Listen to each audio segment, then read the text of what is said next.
All right, welcome, ladies and gentlemen. We're going to kick this off, call this meeting to order. Last week, we heard briefing on HB 2798. And for procedure's sake, Jill, you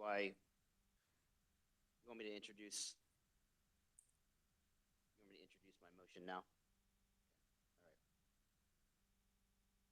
All right, so I'm going to make a motion to introduce substitute for House Bill 2798. And what this substitute has done was take all of last week's proposed amendments and adjustments from all parties, in addition to what I felt were some guardrails on some of the ideas that were mentioned, and puts them all into one document. Do I have a second? I was hoping you would do the job, Vice Chair. A second by Representative Hoffman. All those in favor of passing the substitute so we can work it, say aye. Aye. All those opposed, nay. Ayes have it. Motion passes. We are working the new substitute for House Bill 2798. Representative McDonald, you have a question. No, thank you. I was just confused about procedure, but I'm good now. Yes,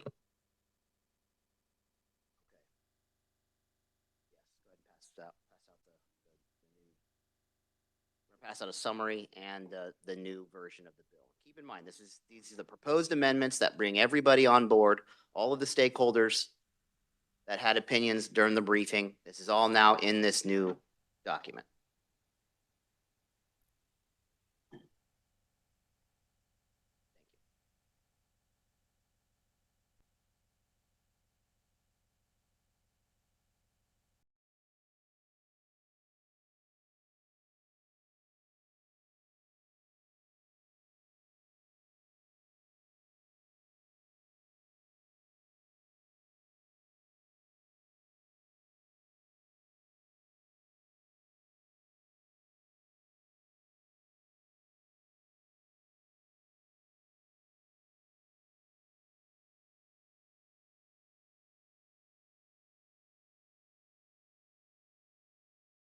They're done, Jill.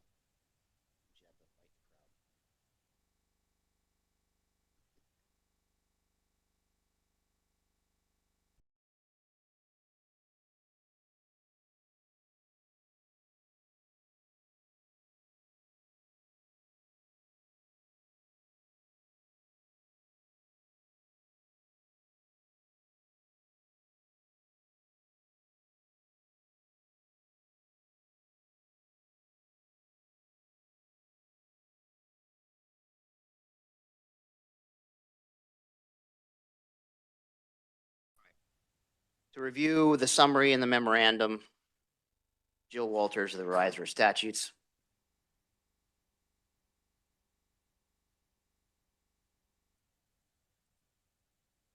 Thank you, Jill. Good afternoon. Good afternoon. Good afternoon, Mr. Chairman and members of the committee.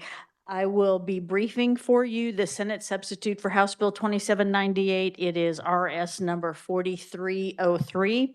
So you should have that in front of you, and then you also have a brief in front of you. The brief's a little more in-depth than usual because I really wanted to share with you all what's in, what's out. And so normally I think I probably wouldn't tell you what's out, but I thought there might be concern / interest about what's out and what's in. So I wanted to do that for you. So off the bat, the new substitute bill applies to all 6 universities. So KU, K-State, Wichita State, Emporia State, Fort Hays State, and Pittsburgh State. So as you all are probably more familiar with the statutes, in the statutes, we call the Big 6 state educational institutions. And so for the purpose of this bill, we went back to the term state educational institutions. Previously, we had talked about research universities, but there's no need to designate that term anymore. So the term research universities is out, and we're just going back to the big six because this applies to everybody. So it would grant those universities the ability to promulgate policies, giving them the power to execute contracts and other agreements for the exercise of the institution's powers and functions, for the operation, management, support of any institution, facility, programs, or activities. I would like to point out here on page 2 of the bill draft, that top paragraph talks about what has been deleted. So from this paragraph, what has been deleted is point number 1 and point number 2. These policies, the language that had it in the bill that stated the policies involved the expenditure of state monies, that is gone. So this would apply to all their, the Regents institutions, state educational institutions, all of their monies, not just state monies. And then that section had also talked about authorizing them to incur liabilities and secure obligations. And I believe it was the policy that we wanted to scope back on that. And so we would not include that anymore. So that language is taken out of that first paragraph.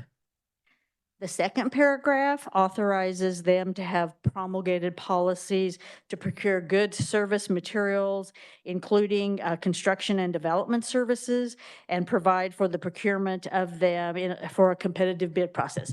That all remains. That was in the previous bill, and it remains in this bill. A thing that was added is that underlined language. It was there was concern about whether the universities, the Regents, state educational institutions could still use that list that was prepared by the Department of Administration of qualified firms. And so this gives them the ability and specifically states that if the state educational institutions would like to use that qualified bidder list, they could still use it. Nothing would prohibit them from using it. And then, as I noted there, that section 75-5802 is a conforming amendment for that to exempt them from that if they've promulgated a policy. So that's still in there. They're not required to use it, but they could use it under the language in this bill. So the next one talks about to convey right-of-way easements with or without consideration. So all that language there, nothing has changed in that. The only thing that was added under current law for easements, the Secretary of Administration, there's a statement in the law that says they shall safeguard the public interest and protect the use, whether present or future, of state lands together with any improvements. So we added that if the regents were going to grant right-of-way and easements, they would also have to follow this. They would have to look to safeguard the public interest of the state. So just that overall statement that they would be acting to protect it. Now, I do want to point out there that there are 2 other statutes in that set of statutes concerning easements, and another one is what happens if you abandon the easement, or if you do something like I have an easement with KU and I'm a bad actor in this situation. If that would happen, their easements are still required to use 75-21-33, which says that will terminate.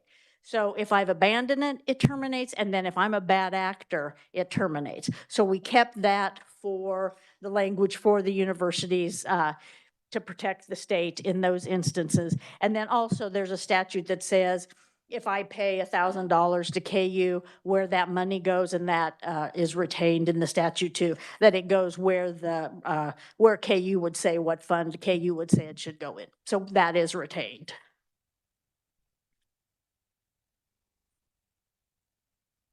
So I'm on page 2 now, and I'm talking about what the bill draft was deleted. So the first thing that was deleted was, we talked about it already, the expenditure of state monies, that was deleted. Number two is the deletion was authorizing the institutions to incur liabilities or secure obligations. That was deleted. The third one, it deletes the provision that they would be authorized to sell real estate or purchase real estate, and it removes those sections from the bill. And basically what it would do, it would go back to current law. So if you want to drop down, there's a paragraph that discusses that very point. The third paragraph from the top of that page, it deletes the statement that said no state educational institution shall be sold or merged. That was taken out, and I wanted to just note for you what current law says. So current law in 76-712 specifically states, no state educational institution or campus thereof shall be closed, combined, or merged with any other state educational institution unless specifically authorized by appropriations or other act of the legislature. So I just wanted you to know the ability for them to sell real property is out. It's out of this substitute bill. And then I just wanted you to know where in current law it talks about that they would have to get the approval of the legislature. So Jill, I'm going to interrupt you right there, and I'm just going to reemphasize and restate. So just because we're removing that language in this bill doesn't mean that we are authorizing these institutions to be able to sell their institutions, correct? The correct statement. Thank you. So I don't want to hear any rogue reporters out there in the ether putting out that we're authorizing the selling of these institutions. That is not what we're doing. We're simply going back to what the original law says. We just decided not to re-thump it in this bill. Okay? All right. Thank you, Jill. Please continue.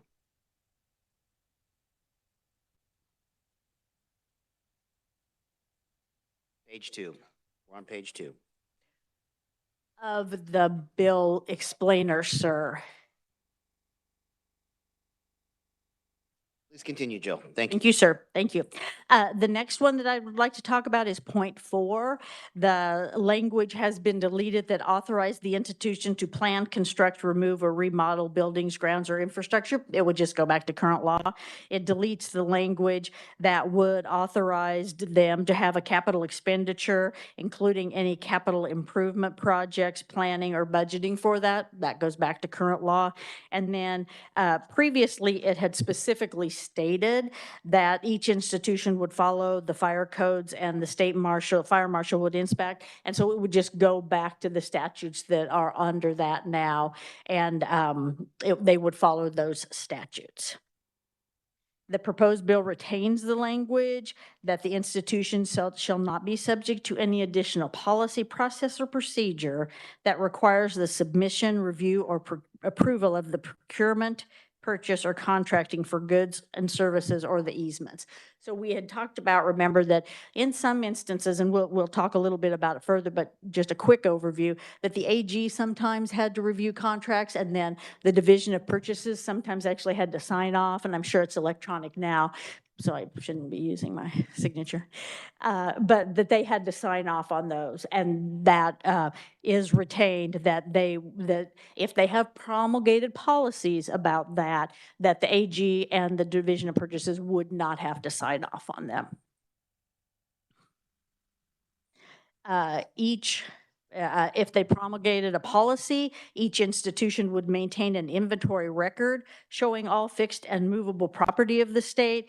And then the statute that the Secretary of Administration keeps all that, they're exempted from that if they have the policy, if they've adopted a policy and they have that. The bill, and then here's that, I've already gone through with that the chairman talked about, so I'm just going to skip over that paragraph because we've already covered that. Then section 2 and 4 are amended to clarify the easements concerning the institution can promulgate their own policies, so that's just a conforming amendment. And then the same with section 3 KSA 75-12-51, if they have a policy, the state educational institutions do not have to use the same statutes requiring state agencies to follow certain procedures using architect, engineering, or land surveying services. Then on the bill brief on page 3 at the top, section 6 amends the law regarding official hospitality. Right now, under current law, the Secretary of Administration is authorized to limit the expenditures for hospitality for all executive branch agencies. And in this instance, Regents universities are considered executive branch agencies.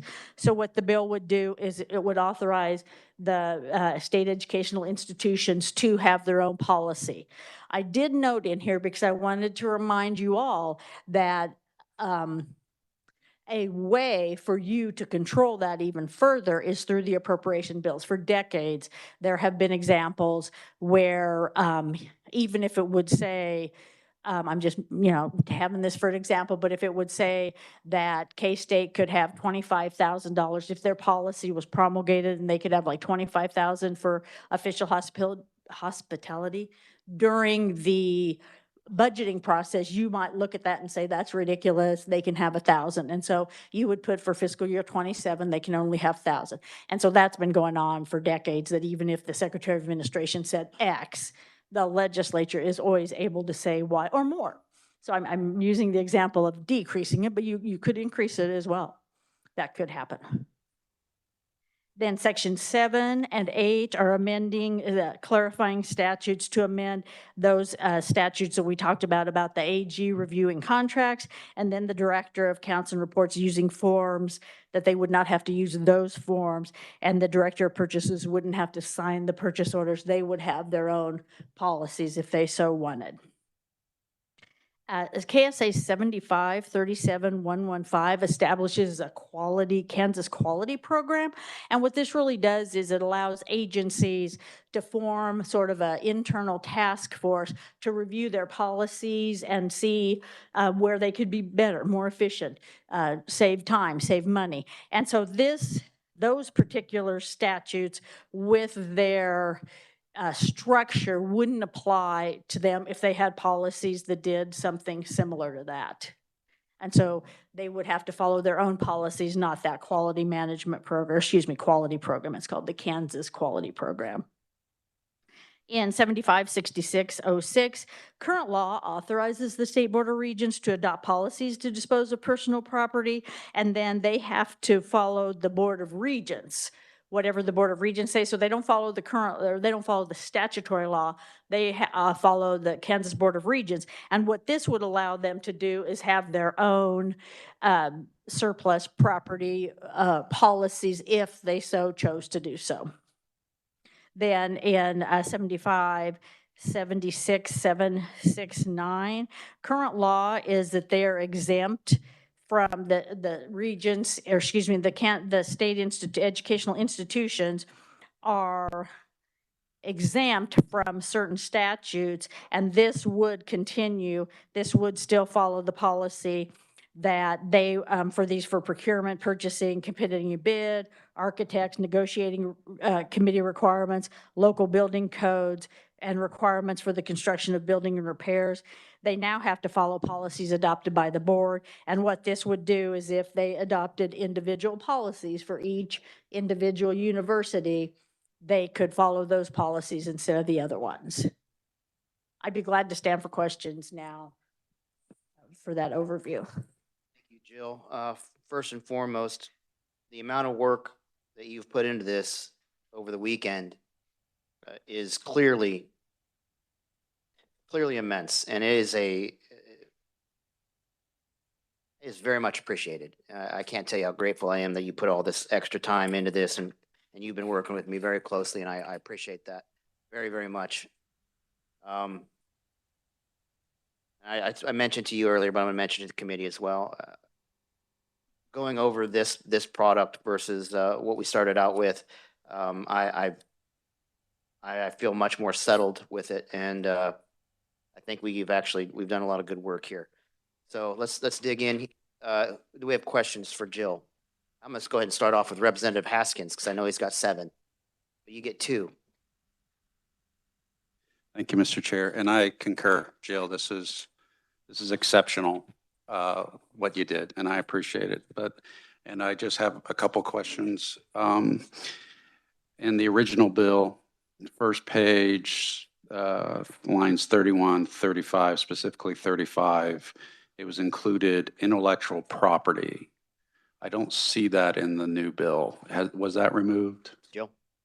Thank you, Mr. Chairman, and thank you for the comments, kind comments, Mr. Chairman and Representative Haskins. That is correct, sir. That is out of the bill. Intellectual property would be handled how it is currently. Mr. Chair, one more, if I may. So on the supplement of what on page 3, and maybe you have said this because it was a lot of information, but the institutions, I'm looking at the last full paragraph, next to last, the institutions will follow policies adopted by the State Board of Regents. Are these policies still negotiated by the state agencies, or is this still, are these their policy that they have identified? Mr. Chairman and Representative Haskins, let's just say KU and the Board of Regents will discuss the policies. And then if they're in agreement with it, then that is what will be promulgated by the universities. I think, as we talked about before, I think if there's no agreement, they're at a standstill and they're going to follow current law. I lied, Mr. Chair. I have one more question, just to be a surprise for you. Yeah. I'm feeling particularly, in good Generous. spirits today, so please proceed, Representative. Okay. This is in 10 parts. Just joking. I have a pencil. All right. The last thing I had, because this was an issue, on the original bill, I brought to the attention on page 3, the new section 2, new section 3. I felt like those were the laws that required competitive bidding. And I don't see that in the new bill. Are they still now required to take competitive bids? Jill? Thank you, Mr. Chairman and Representative Haskins. I am sorry this is not numbered for you. I should have done that. But on page 1, if you would look at your BDR, your substitute bill, page 1, go to subsection 2. Third line down. Are you still on page 1, sir? Okay, perfect. I just want to be sure you didn't go to page. Yes, it says shall provide for a competitive bid process. Yeah, and that's what I saw earlier. That's what I wanted. Yes, sir. It transferred over. Thank you. Sure, we're wrapped up this round. I'll come back to you. Don't worry. Anything? Thank you, Mr. Chair. Representative Kahar. Thank you, Mr. Chair.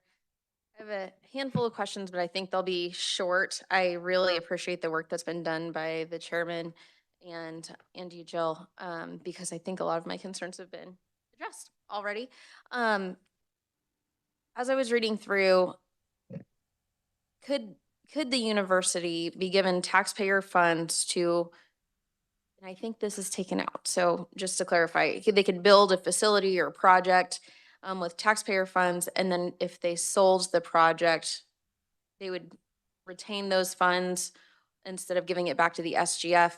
If I understand correctly, though, the sale of property is removed from this, and so it'll just stay the way it already exists. Is that correct?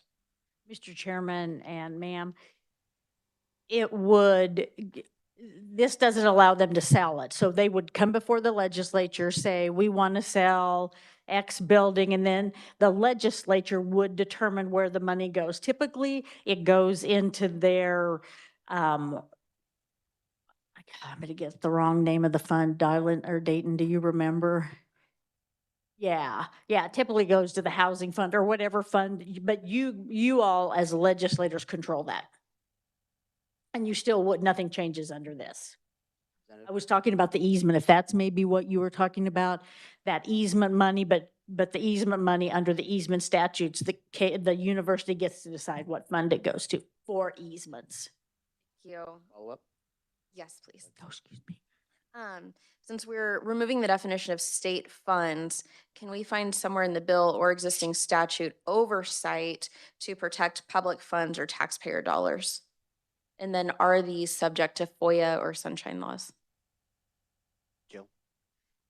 In regard to the money question, it always goes through appropriations. You are the appropriators per the Constitution. The legislature is the appropriators. So any money that's in the state general fund or a special revenue fund, you should be looking at every year in the budgeting process. And then as you're familiar, maybe I'll just give the reviser of statutes office, for example, maybe you'll fully fund us as we requested. Maybe you'll cut us $100,000.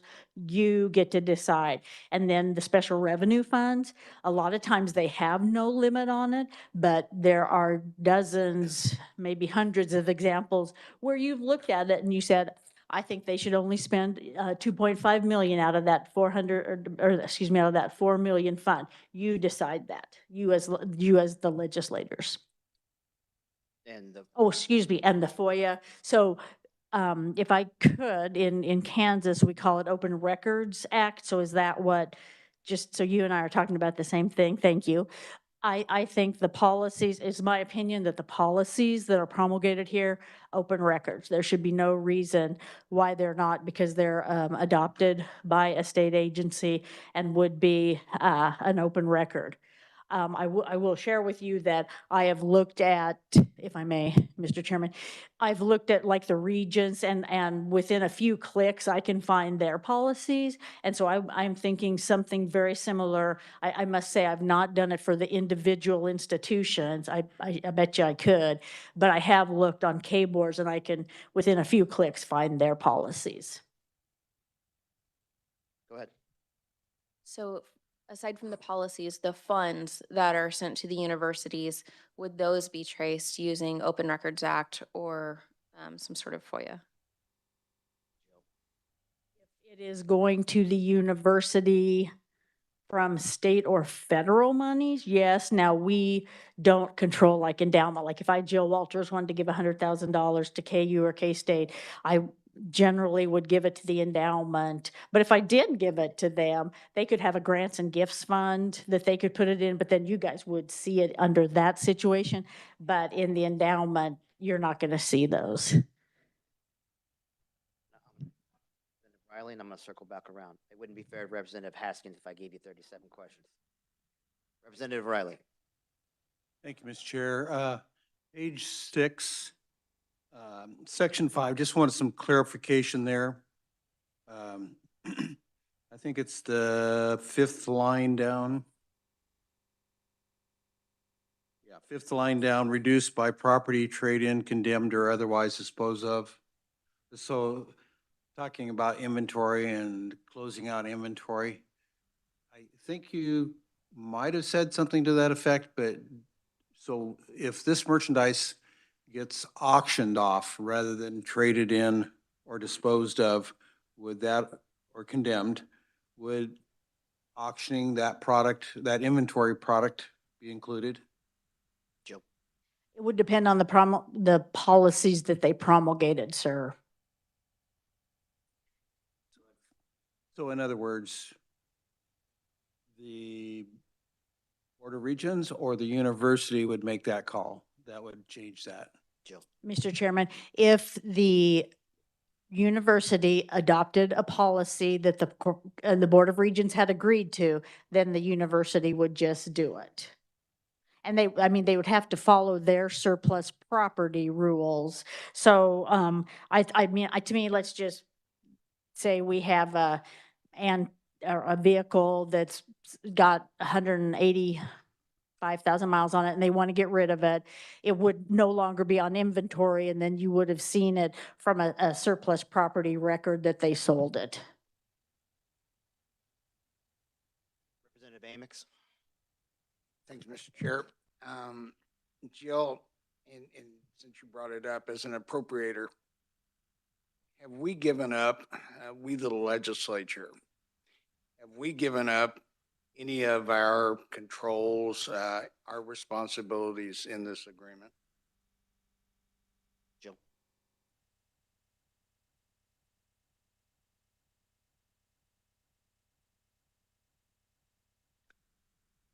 I don't believe so, sir, Mr. Chairman and Representative, I don't believe so, and here's so why, excuse me, and here is why.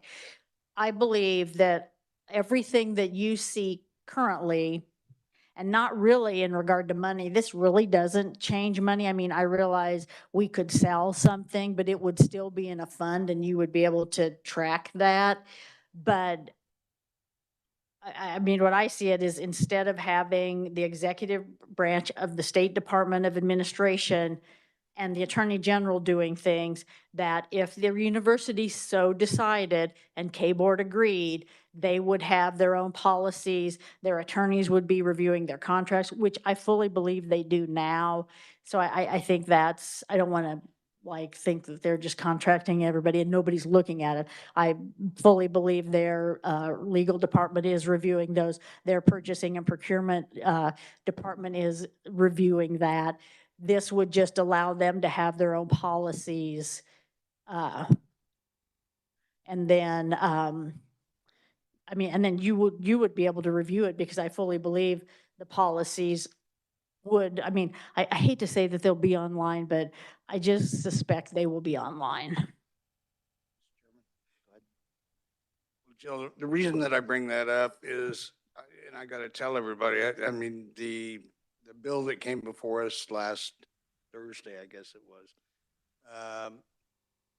I had a lot of fear of that thing just because of everything that I felt like it could do. And I felt a little bit like I was giving up some of my legislative responsibility and all of this. And I was not about to do that. I just couldn't do that. And I appreciate your comments.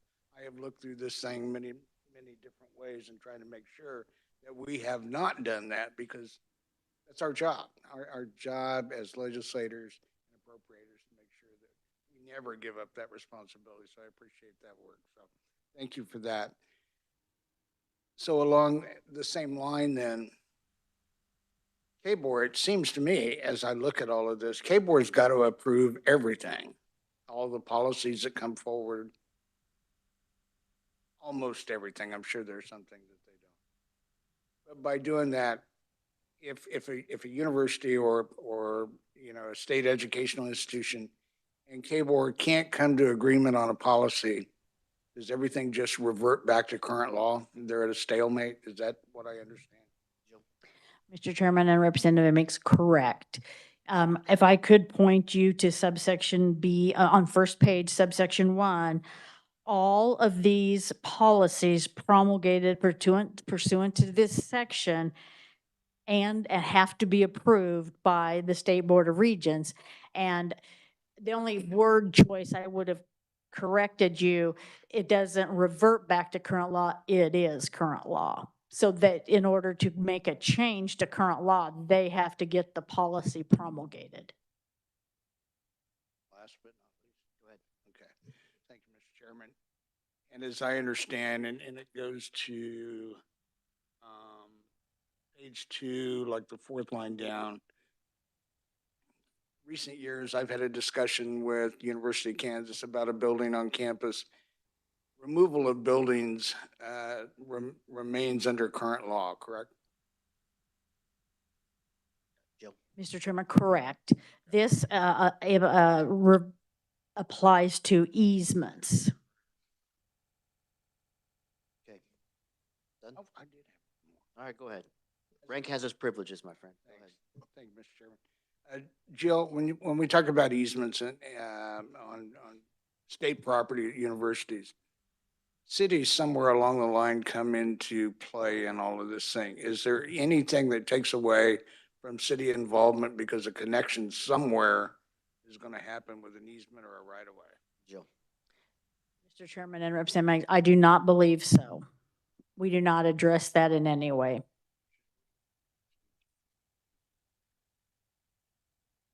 Was that an official question? Were you asking her, or were you asking the committee, or was that me? I don't know how to ask a question, I guess. Mr. Chairman, if I could, should we address that question? Jill, do you have an opinion on that? I do not, sir. Took care of that. Yeah, there you go. Thank you, Well Mr. done. Chairman. Well played. All right. Representative Wagner. Thank you, Mr. Chairman. I think I have two basic questions. One is, in section 9, you know, they talk about this establishing this Kansas Quality Program, which I take it to be something new. It's basically like total quality management, which is a private sector thing, TQM. But I take it it's sort of optional. I mean, everything, this is another deal that is, they can kind of do whatever really they want, subject to the approval of the regions. Am I understanding that section 9 correctly? Sorry, Jill, go ahead. Vice Chair was chewing on my ear. Thank you, sir. Representative Wagner. I don't know how long this quality program has been around. I was kind of seeing if I could find statute 75. And Dayton, if you wouldn't mind, maybe you could find the answer quickly. If you'd look up 7537 115, we could know how long the program's been around. But what does is basically this is just a program that the Department of Administration runs and asks agencies to do that. So they could ask SRS to do the quality management program, or I keep using the word management, I am sorry, it's quality program. And they could just look at how they run the business. And then they could say, well, we found this efficiency, and we could do that better, and it would take less time if we did X, Y, and Z. And so that's sort of what the program does. And so this would just say if just like in other spots, if the institutions, the state educational institutions wanted to have their own quality program, they would do so, and they'd have a policy promulgated about it. My follow-up question is related to more construction. So, there's a federal statute, the Brooks Acts, which helps, requires on federal things, a qualifications-based selection on, procuring architects, engineering services. So I take it that in prior, KSAs, that is normally how procurement statutes, follow that standard. And so in this new revision of this bill, I don't think it was in the original bill, but there is no such thing in this new revision either, just to clarify, as far as any requirement on qualifications-based selection, which I think is kind of a formal thing. Mr. Chairman, if I could back up here, Edgar has informed me that quality program started in 1994. So it's been around for quite a long time.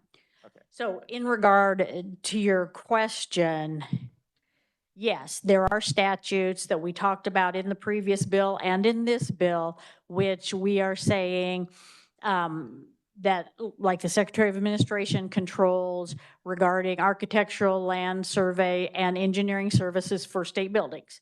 And so what this does is, if the state educational institutions have decided to promulgate their own policies concerning that, could be identical, could be more rigorous, could be less rigorous, but if they have agreed to that, and of course the Board of Regents has approved, then those policies is what they would follow for their architectural, land survey, and engineering for their individual institutions. Okay, thank you. Any further questions for Jill? Okay, there we go. Representative Cahill. Thank you. So if I'm understanding the definition of promulgate, probably saying that correctly, it just says announce or post. So a university could have a policy that says we're going to do what we want under this bill, not to be crass.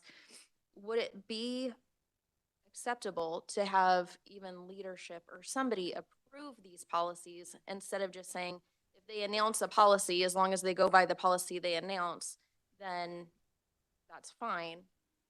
It would help me a little bit to just have maybe just legislative oversight or something and saying, yes, we approve the policy unless it changes, go forward.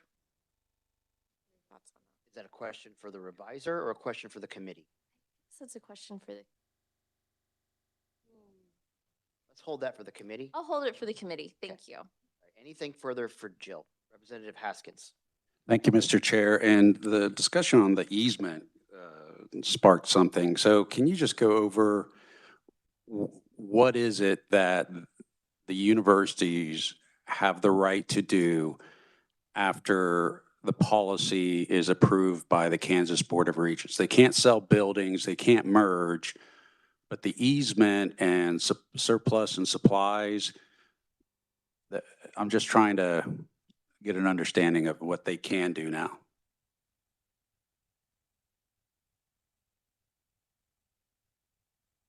May I answer his question, sir? Yes, ma'am, go ahead. Thank you so much. I think of it like an example of a new internet company came into my neighborhood, and in the easement over the last 2 weeks, they're putting new pipes in to put in a new cable for the new internet company that's coming into my neighborhood.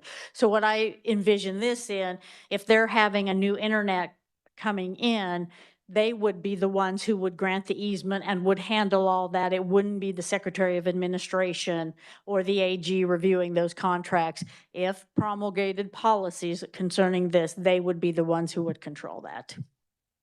Go ahead, Representative. Thank you. So then I'll just conclude with the same question. The majority leader was here, and I talked about private equity firms buying or managing Allen Fieldhouse. And then he made the joke about, well, K-State really wants to form a private equity firm to buy Allen Fieldhouse. And I was just curious, does this new sub-bill, does that take care of any private equities coming in to buy or control any university property? Jill? Mr. Chairman, if the property is held by the state of Kansas or the university or KBOR on behalf of the state of Kansas, you all would have to approve that before that happened. Representative McDonald. Thank you, Mr. Chair, and thank you, Jill. To Representative Kahar's question, every time I find the word promulgated policies, and I haven't thoroughly looked for those words repeatedly, it mentions that the state, let's see, promulgated by the state educational institution and also the board. So would that be like KBOR? Are these promulgated policies always approved by KBOR? Yes, that is the reference that we talked about on the first statement of, in B, the second line, and approved by the State Board of Regents. And may I just sort of interject another thought here? So I always think of when we talk about what state agencies do and what the state agencies do, we have the Constitution, obviously, and then we have the law. And then we have rules and regs are done by agencies. And then there's a formal review process. And then policies are then, I've always thought of below rules and regs. So they are sort of more in-house things that are going on. Okay, thank you. Great. Anything further for Jill? She has earned her paycheck today. Thank you, ma'am. All right.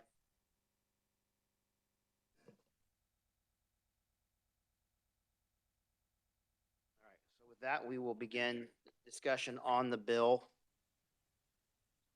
And before we get too deep, I think we should,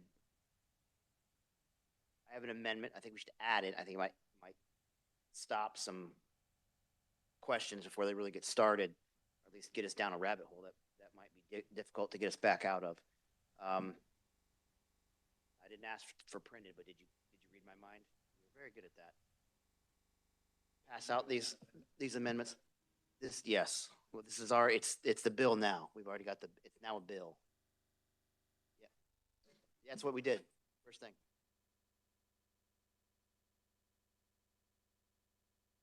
Did we not do that correctly? Am I missing something?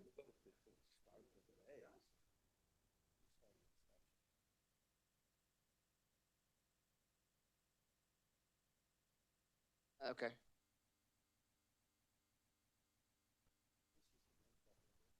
Yeah. We're not out of order, right, Joe? Okay, great. Thank you. Making me second guess myself here, Representative Riley. All right. Now, once that gets passed out, I'll explain it. I mean, it's pretty simple. You guys could probably read it by the time I get to it.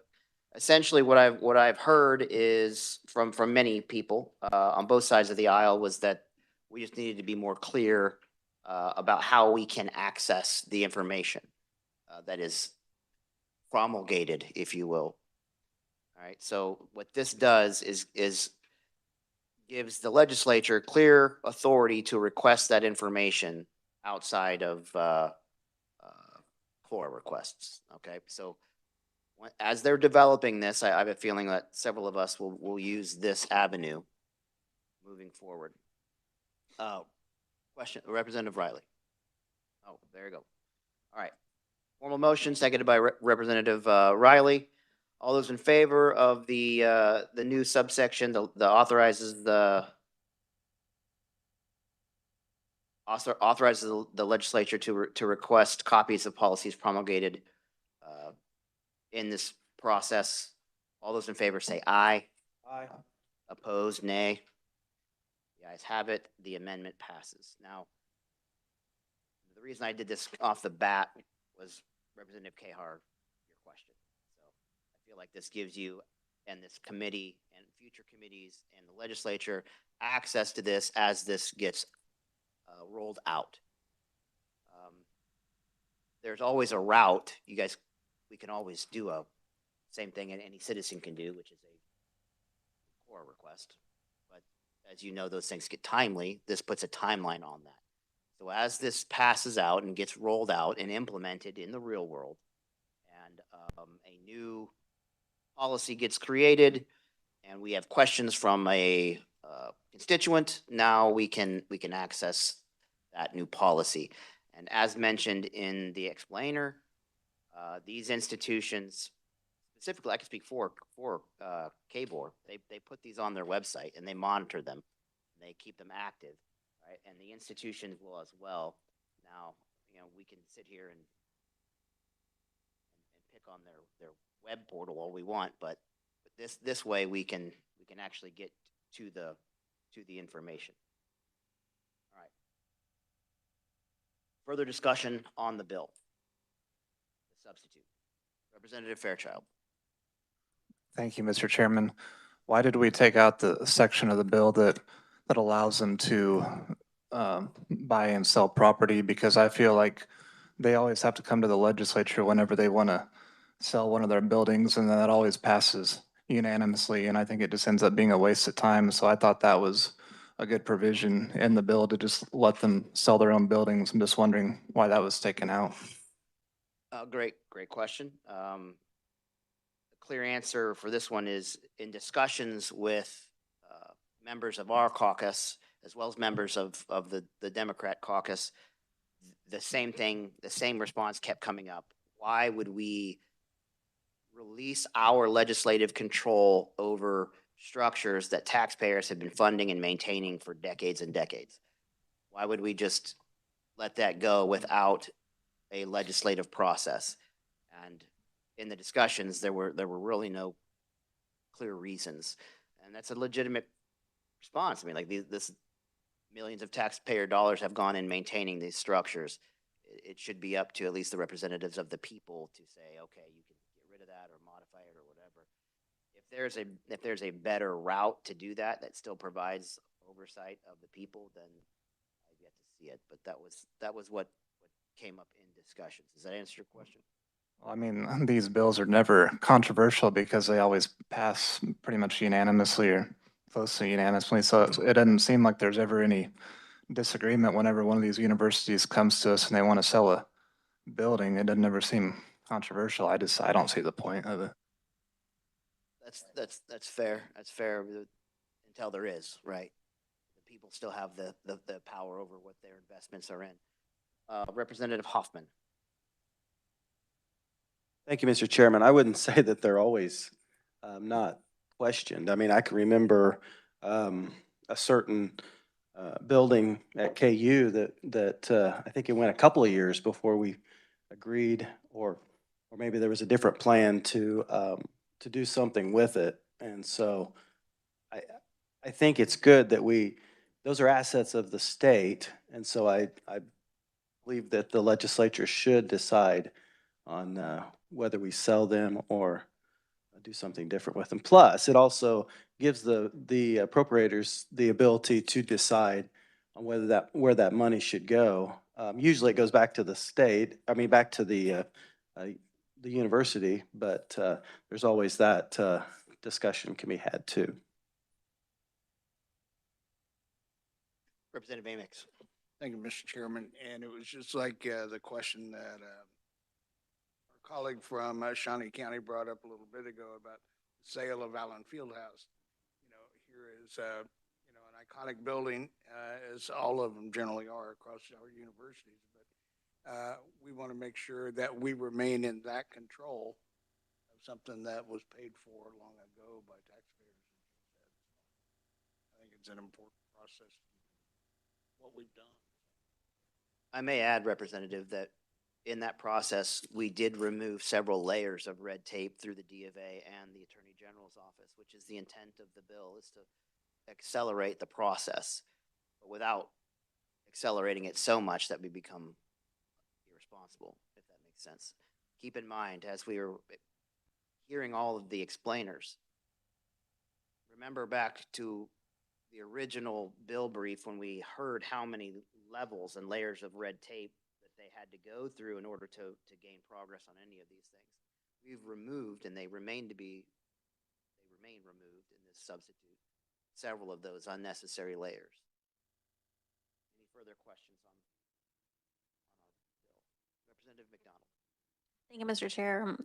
As a sub, I'm trying to catch up a little bit, and I tried to do my homework and look for a fiscal note and saw that it's been rushed too fast to get a fiscal note. Sometimes I get frustrated that we hurry so much here, but with this new amendment and substitute bill, do you feel like that's going to take some of the expense away that we would have previously had? Are we lowering the fiscal note with this amendment since we took parts out? I've got an opinion on this before we get my opinion.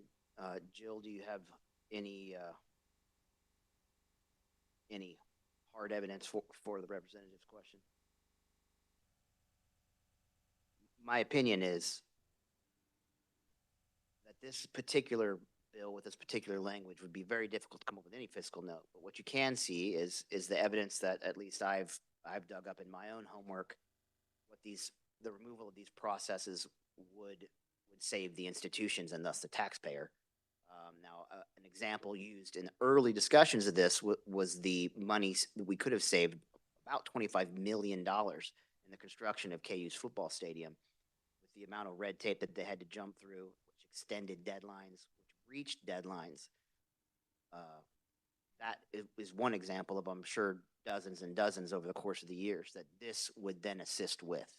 Implementing this removal of unnecessary redundant steps would save taxpayer dollars by accelerating timelines.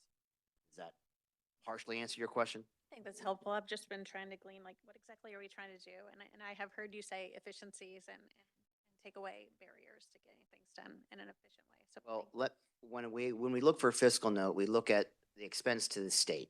So initially, what expense to the state we would have, which should be conversations being undertaken anyway between the institutions and KBOR in establishing these new policies. So these conversations happening between these two institutions should be happening anyway.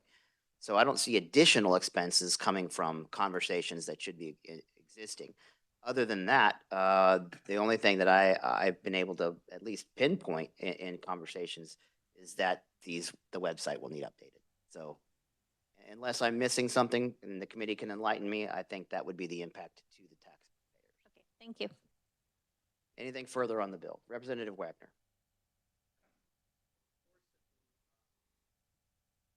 Turn this on. In the course of the hearing last week, I mean, there were some definite objections. We did have some opponent testimony regarding the architectural aspects, that how this would impact on that. And I think Jill, I actually do have an amendment regarding some of those questions. And so if you can pass that out. Basically, and again, it's a little tied to the, you say what? Okay. You have a question?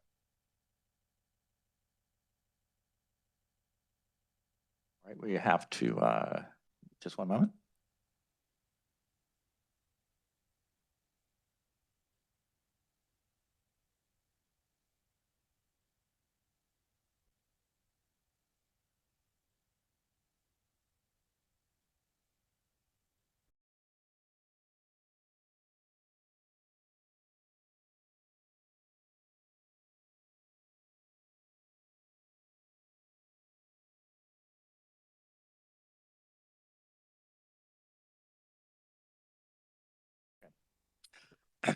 Yeah, the question had to do with, of course, since this thing has been, the substitute bill has different section numbers, that some of what you're seeing, well, what you're seeing here applies to, the deletion would be of section 3 and 10 is what the reviser is telling me of the new bill. But here's the basic appeal on this, is that, you know, you do have the basic gold standard, you know, which comes from the federal government, the Brooks Act, called qualifications-based selection. It is, I mean, obviously we have competitive bid process. This is sort of a step beyond, you know, competitive bid. And it's designed to, you know, ensure kind of the highest quality, ensure a lot of, you know, I don't want to say, you know, design, high standards for both design professional stakeholders. It is currently state law. So any building that you are in that the state has would have been done under a QBS process for architectural engineering services. And basically, it would just be keeping that aspect, you know, into this new system, this new change with the Board of Regents and how the 6 major universities handle their processes. And so that is my basic pitch. Open for questions. Representative.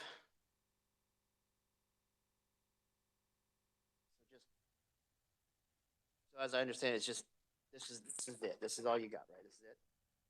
Just one page? Okay.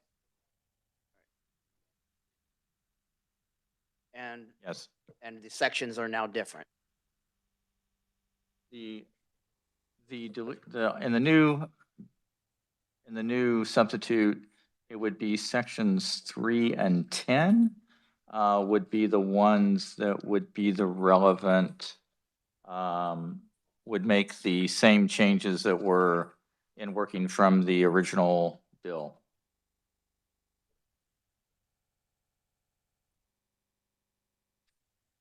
Jill, can you help straighten out the committee on where this lands if we pass this as is? Yes, sir. Is it okay if I speak from here? Yes, Okay. please do. Yeah, so if you would just, after delete sections, if you would just strike all that, we're going to only delete sections 3 and 10. And then the sentence would be added to new section 1B2. And so since this isn't, you know, there's no numbers, we would add that sentence under the B2 where it talks about procuring goods and services. And then we would actually need to delete the sentence that says they may request, because if we adopted this amendment, they would be required to use that. And so we would just add the sentence that says the provision shall not apply to any services provided by architectural services, engineering services, or land surveying, as such terms are defined in that, in the statute that they would now fall under. Representative, where does this come from? So if you recall, when we had the hearing, you know, you did have the, whatever, American Institute of Architects make their case that we were kind of throwing out the baby with the bathwater, and that the QBS type standards, you know, should not be played with, I guess is. And this is what they provided you to solve this problem? Yes, this is what we took to the reviser to solve this problem. Any questions on the amendment? Is this an official motion? Go ahead, you can make the official. Yes, Mr. Chairman, I move my amendment to the bill, or to 2798. Seconded by Representative Riley. Questions? Representative Haskins? Thank you. Jill, just so I'm clear, when you say delete sections 3 and 10, you are now referring to the new revised bill. Is that correct? Yes, sir, that is correct. And then this added sentence goes to new section 1B2? Mr. Chairman. Jill?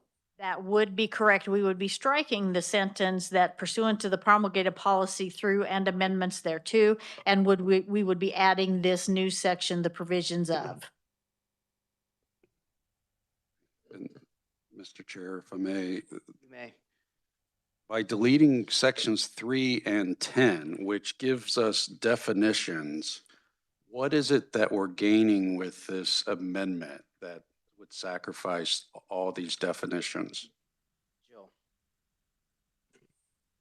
So as a drafting method, there's definition sections. Generally, there's definition sections in the first part of the act, if we're adopting an act. And so all the statutes that follow build off of the definitions. And so when we're excluding the state educational institutions from a definition of state agency, that means all those statutes that follow, the state educational institution doesn't have to follow all those. So what we're saying, or excuse me, I believe what the amendment is doing is stating that we're taking out from this the provisions that we had said that we would authorize the state educational institutions to adopt their own policies regarding architecture, land surveying, and engineering services, and they would be back under the state current law that the State Department of Administration implements.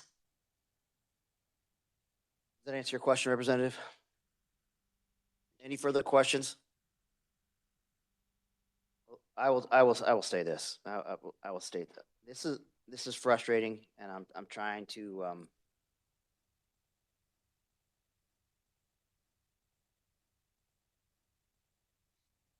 this particular product was a real cooperative effort, and though this particular lobby was against the bill on Thursday, made no attempt to reach me, discuss with me, or problem solve with me any of these. So in the construction of this new substitute, none of these were considered. With the amount of effort that has gone into this substitute, gone into this bill in general, without being vetted and run through the pros and cons, I am not for this amendment. Would have loved to have a conversation regarding this, I don't know, 2 hours ago, 3 hours ago. That'd been great. Maybe we could have plugged this in and seen how this played out throughout the entire document. At this point, deleting entire sections, especially sections that have so much in it, I don't, I feel like this would revert back what we were trying to accomplish. Now, say we move this on, say we move this through the process, and we have plenty of time to play this out, and this is an appropriate thing to do, or at least find a better way to fit the objective into the current framework, then I would be okay with adding it on the floor. Adding it here right now without running through all the pros and cons, I don't know that. It's just too much without any communication.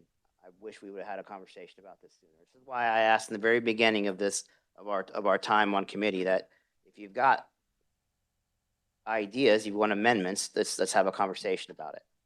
Nobody likes being blindsided last second, especially with something as clearly, this wasn't up to us to get this bill at this particular juncture. This wasn't up to us.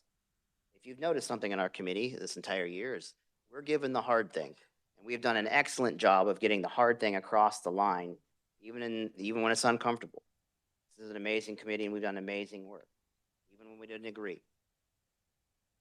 I just wish the very last second, the last day, the last thing, the last heavy lift, we could have kept going what we had going on, working together. I don't feel like we can put this on at this particular juncture with certainty that this doesn't impact negatively what we're trying to accomplish.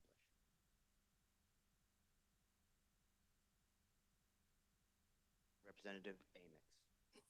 Thank you, Mr. Chairman. You know, taking into consideration what you have suggested, I guess I have to disagree a little bit with you in that this particular case, I would rather have this kind of amendment come out of this committee as part of the bill to be considered on the floor versus have it come up, as you said, last kind of minute as it comes on the floor and we don't have time to discuss it. So, We were discussing it here. I understand. But I do think that it needs to come out as part of this bill that we're considering for everybody to consider as part of the total package.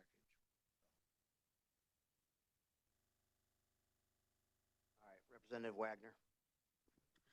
Yes, Mr. Chairman, your points are well taken, but, and again, you know, this obviously was a late-breaking development. But my memory of, at our last meeting, you kind of left the whole thing open-ended. You said, folks, we're done. Bring your amendments on Monday and we'll go from there. So there was sort of an open-ended invitation on amendments. And that's really the only, you know, that is what motivated this whole approach, that we're, you know, again, it's to the will of the committee. But that is my thinking on that. Thank you. I'm sure you're right. I'm not sure that's quoted exactly, but at the very beginning of the committee, my expectations were that we work together, we talk together, we communicate together. You know how balanced these things can be, especially when they're cooperative to a level that this particular bill has been. Look at the stakeholders involved. Look who brought the bill. Look who spoke on the bill. Look who all the players were. Very delicate. So I would have preferred to been able to game this out while we had time to game it out. You know, our complaints about the timing aside. All right, Representative Fairchild. Thank you, Mr. Chairman. My question would be for the carrier of the amendment. Is there any evidence that allowing the universities to use a competitive bidding process when it comes to architecture is going to result in lower quality architecture than the current policy of requiring them to basically, you know, use a high quality architecture firm? You know, I don't have any particular data, but I do just know that the QBS is sort of the gold standard. You know, I mean, you could deviate from it, you know, if you wish, and, you know, people do, but there is obviously some logic to keeping the gold standard as the standard. Representative McDonald. Thank you, Mr. Chair. I guess this might be for the revisor. Could this concern be handled in policy rather than in statute?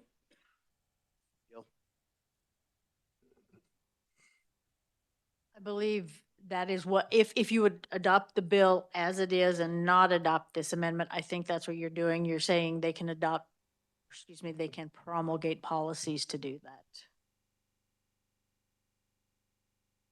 Representative, that answer your question? It does. I almost feel like abstaining from all of the decisions here because I'm not as caught up, but I do share some concerns about shooting from the hip. So I probably will not support this amendment here, but I'd like to know more if we do it on the floor, assuming it doesn't get passed out of the committee. Thank you. Representative Haskins.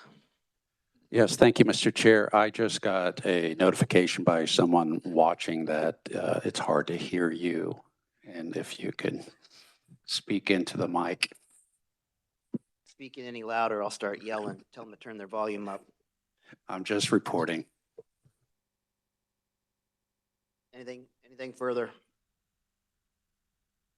All right, seeing none, we'll take a vote on this, and I want to do a hand vote on this one. All right, spare us a level. All right, all in favor of this amendment, raise your right hand. All opposed, raise your right hand. Amendment fails. Back on the bill. Now, I have not been made aware of any further amendments, so if there are any mystery amendments, say them now.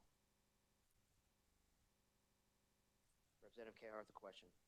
No amendment, just a question. I was wondering if the amendment that came before us today, if you guys would be willing to look that over, to just kick the tires on it, to see if you would suggest it before the floor, so we aren't caught off guard. 100%. I commit to reviewing it and walking it through with all stakeholders immediately following this meeting, as it should have been in the beginning. I commit to it now. Anything further on the bill before we take a vote? Excellent. I appreciate the hard work on this. So, if I could, Mr. Vice Chair, get a motion.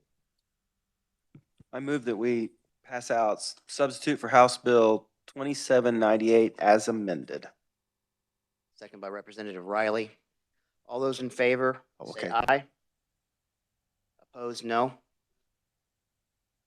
The ayes appear to have it. They do have it.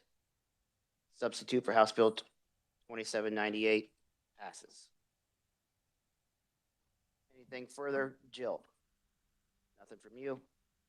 I do have one little piece of housekeeping before Representative Haskins runs away. All right. Now, for Adrian, once our minutes are finished, she will email them out to everybody, and if no objections, they will then be approved. If you have any questions on the minutes, feel free to fire her an email. Anything else from the committee before we adjourn? Seeing none. Thank you guys for your time. Good hard work. We are adjourned.